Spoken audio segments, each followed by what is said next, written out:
Are you in a situation of professional change or pressure? If yes, this video might be for you.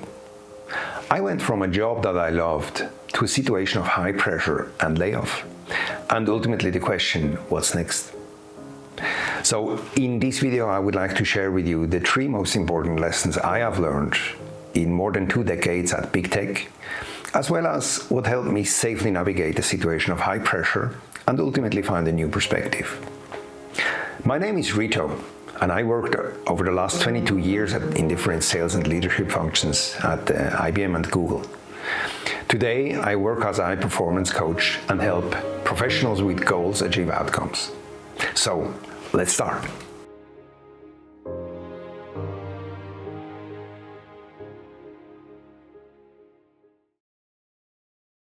So, yes, it's been more than 2 decades in these 2 companies. Here are the 3 lessons I learned. Number 1, relationships matter. Pay attention to relationships, cultivate and appreciate them, and actively network from day one as soon as you are in the business world. You can be the best performer in the world, have the best results, best relationships with your clients. If you are not on the same page with your manager, it can be all for nothing. See your manager as if it was a client. It changes a bit your attitude into a service-oriented way. Relationships matter. That's my key takeaway of my 2 decades of corporate experience. Number 2, consistently adapt and learn. In my time at IBM, there was a reorganization every year. So it was absolutely key to be open to change. I told myself, as long as I work for this company, I want to embrace change, as otherwise it would have been fatiguing. Consistently adapt and learn is absolutely key for your growth. And the same applies to companies, right? If you look at the picture here with the IBM history on one page between 1911 and 2025, you see they would not have survived without consistently transforming and innovating. They went from a time when data was stored on punch cards, that's the first picture, to quantum computer, that's the last picture, bottom right. Consistent innovation and transformation is absolutely key. That's priority, or my lessons learned, number 2. And the third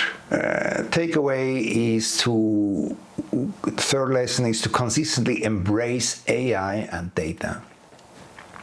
Nowadays, it is said that the most important source in the 21st century is data, right? And Google is an example of leveraging data. They are a data company, 100% a data company. All the money that they make is based, or nearly all the money, is based on data analysis. They better understand the world's users than any other company. How do they understand them? Through their 10 applications with more than 1 billion users each. They reach 90% of the world's online population. And they consistently analyze and try to understand data and leverage AI since its origin in 1998.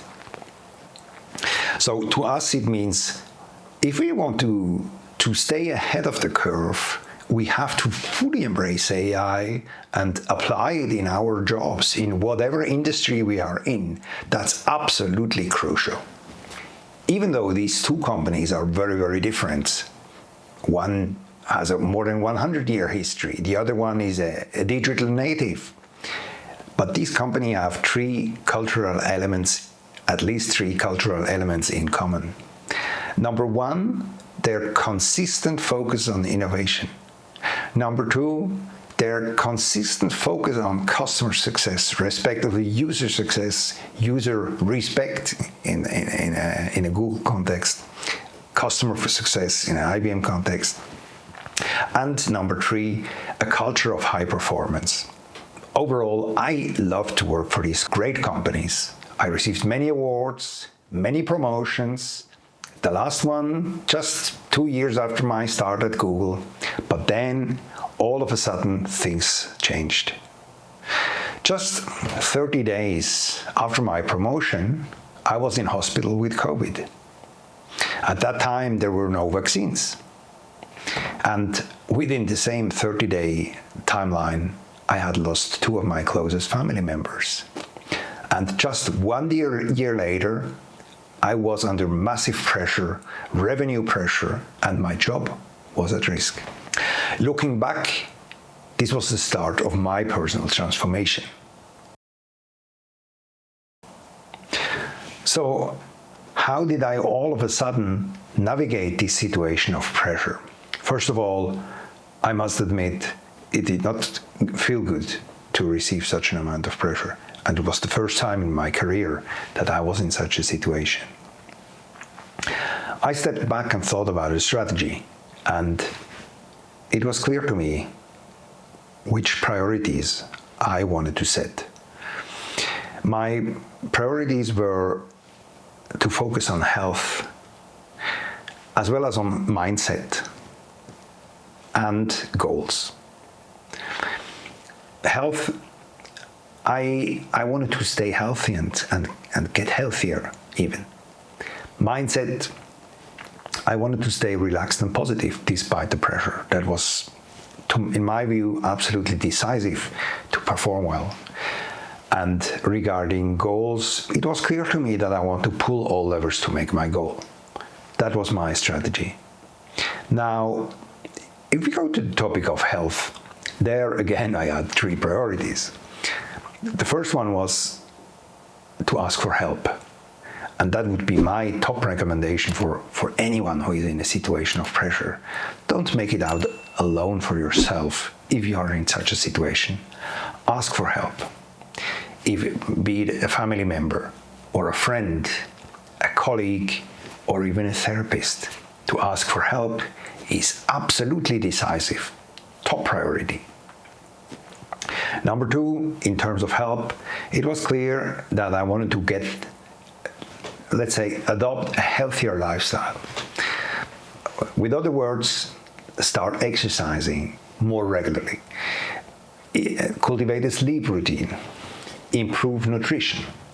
So that was my second point in the health spectrum. And the third one was as important in my view, and that was to prioritize joy. If you are in a situation of pressure, what many people, a mistake many people do is that they prioritize work even more and start thinking that they should work 7/24. And that's a mistake. That's the direct path to a burnout. To me, it was clear I didn't want to work more. Not that I was lazy. No, I was not, definitely not. But I wanted to stay happy and positive despite that uncomfortable situation. So whatever joy to you means, for some people it means spending time with the family, with the kids, with friends, or to cultivate a hobby. That's what is really important, and not just once a month, but every week. That's one thing that we have to plan. So that's what I did in the health segment. And now if we go to the topic of mindset, there, even though that situation, I did not appreciate the situation, but I thought to myself, it is what it is. I don't want to blame anyone else. I was responsible for my results. So I wanted to see it as an opportunity for growth and to see what I can do to accelerate growth. In addition to that, I started researching the internet for motivational content because I wanted to stay positive. And that's how I discovered Brendon Burchard. He's one of the most famous motivational speakers in the United States, highly successful. He's also the founder of the High Performance Institute. And he invented an application called Growth Day that I discovered at that time. I downloaded it on my smartphone. And since then, I use it nearly daily. I must say actually daily, and listen to his daily fire. this guy, every day, he's talking 10 to 20 minutes about a different motivational topic. And with his more than 20 years of experience in that space, he's really incredible. So if you are looking for a mindset lever that helps you switch immediately from today, that's one lever you can pull. I added in the description underneath a link for the Growth Day app. There is a one week free trial, and you see there are different subscription options. To me, this was the best investment for money. If I look on the benefits, it still brings me today. So let's go to the topic of goals. As said, my strategy was to pull all levers needed to achieve my goals. So more consciously than ever, I decided in my weekly planning that I want to focus on what moves the needle the most. I also wanted to learn mindset and habits that drive maximum outcomes, high performance mindset and habits. So I got myself coached in the context of the high performance coaching program. All of this together, the activities I did in the health space, in the mindset area, as well as these goal related levers that I pulled, it helped me achieve nearly all of the goals that I had in that year. Very challenging goals, and I got green light. It was a huge relief for me, and I was glad about it. But it's not the end of the story. It seems that life had other plans. Just a few weeks later, my previous employer announced publicly in the media that they would run a global restructuring program and lay off more than 12,000 people globally. And a few weeks later, I received the email I didn't want to receive, but it informed me that I was affected by this program, and despite of all the efforts, and I was all of a sudden I was out. That was for me the moment that I told myself, now it's time to reset. Now it's time to set the sails for a new direction. All of a sudden, I was out. I was not sure what my next professional step would be. Respectively, I knew that I wanted to reset, to refocus, and then to restart something new. To reset meant to me to spend time abroad for a while, and simply with the only goal to keep the feet on the ground, to take care for my health, and to simply do stuff that I love. Nothing else. It was just about that.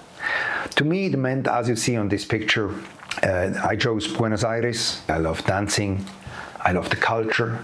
I love the language. I have friends there. So to me, it was clear that a reset for me meant to go to Buenos Aires, which I did. The next phase was the refocus phase. To me, it was clear that at the end of the refocus phase, I wanted to know the direction, or with other words, the North Star. It meant to me that as you see on this picture, here I was on a hike across the Swiss Alps, or a portion of the Swiss Alps. But it meant to me to spend time alone, to center myself, to read some good books. One of them, The Big Five for Life, John Streletsky, a good book that helps to think about what is really important in life. And at the end of that phase, it was clear to me what type of job I was looking for, and in parallel, it was clear to me that I wanted to upskill in areas that I love, that I honestly felt passionate about. And the other priority was that I wanted to connect the dots. Whatever I would do next, I wanted that there is a relation to my history, so that I can leverage my experience in the one or the other way. The next step was, before the restart, was the exploration phase. To me, it meant look for jobs, to be open for different types of jobs, and in parallel to upskill. And when I say upskilling, the the areas that interested me personally the most was, first I upskilled in the area of AI, and then I upskilled in the area of circular economy, and at last I upskilled in the area of high performance coaching. I got certified as a high performance coach, and it was so much fun. The spark lit a fire. It was clear to me that I wanted to explore that, and I started coaching people in my personal environment just to see the results, right? As well as to see if I enjoyed it and if the coaches enjoyed it. After a few months, based on the feedbacks that I received, it was clear to me that's the path I want to go. And then it was time to restart, respectively to start something new. To me, it meant to fully immerse into the topic of high performance coaching, into high performance learning, into high performance best practices. This picture that you see here was at the High Performance Coaching Conference in Los Angeles. I had the opportunity to personally meet Brendan Burchard. I'm still connected with them on a bi-weekly basis in order to stay up to date in terms of high performance best practices. And finally, that's why I'm here on YouTube. So why am I here on YouTube? Simply because my goal is to help goal-driven professionals achieve results. And YouTube is the platform to reach people worldwide. YouTube is the second largest search engine in the world, with today more than 2.7 billion monthly active users. So if you want to train or reach people online globally for free, then YouTube is the place to be. They help to match people that are looking for content with the content creators. So what type of content can you expect from me here? I want to teach people on high performance best practices. I want to leverage my own work experience and combine it with what I've learned as a high performance coach. So my main pillars is high performance mindset as well as high performance habits that I want to teach here on this platform. But also I want to share about my own learnings here on YouTube. If you're interested in high performance habits, there is a link underneath in the description where you can download the High Performance Habit one-pager. You can also subscribe to my newsletter. On a weekly basis, I inform about one growth topic that you can immediately apply, including a mini challenge, so that you can learn something new for your career. If you have any questions, please use the comment function underneath. I'm more than happy to respond. Or if you're willing to share what helped you find a new perspective so that others can learn from you. And if you want to start right now immediately, please watch this video. I explain what is high performance really. Who can apply it? Is it only a specific group of people or not? How were the high performance best practices developed? And I'm really looking forward to see you again.